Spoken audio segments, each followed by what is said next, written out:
Testosterone ni homoni ya msingi sana kwa mwanaume.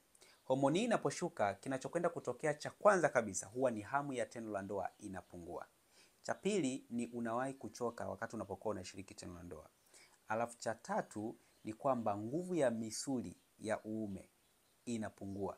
Lakini nne, utajikuta msisimko wa tendo la ndoa unapotea kabisa. Iko hivi, tatizo hili kurekebishwa inawezekana. Linarekebishwa kwa njia zifuatazo. Njia ya kwanza ni ushauri sahihi kulingana na chanzo, okay?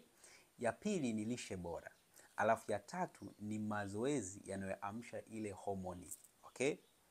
Lakini pia unaweza ukatumia njia ya tiba sahihi iliyo bora na salama kwa afya yako ya leo na ya kesho, ambao hii njia ni njia ya asili. Kwa hiyo ikiwa kama utajikuta unapoteza hamasa ya tendo la ndoa ghafla tu, au unajikuta ni changamoto ambayo inatokea wakati unapokuwa unaendelea na tendo la ndoa, unajikuta hamu ya tendo la ndoa imepotea, basi hii inasababishwa kwa kiwango kikubwa na homoni ya testosterone. Ingawaje pia inaweza ikachangiwa na matatizo ya kisaikolojia. Kwa hiyo kama utaona hali hiyo imekuwa ikitokea mara kwa mara, basi unaweza ukahitaji ushauri, ambapo utachukua namba kwenye bio. Uwe ndani au nje ya Tanzania, tutakusaidia. Karibu, nikutakia wakati mwema.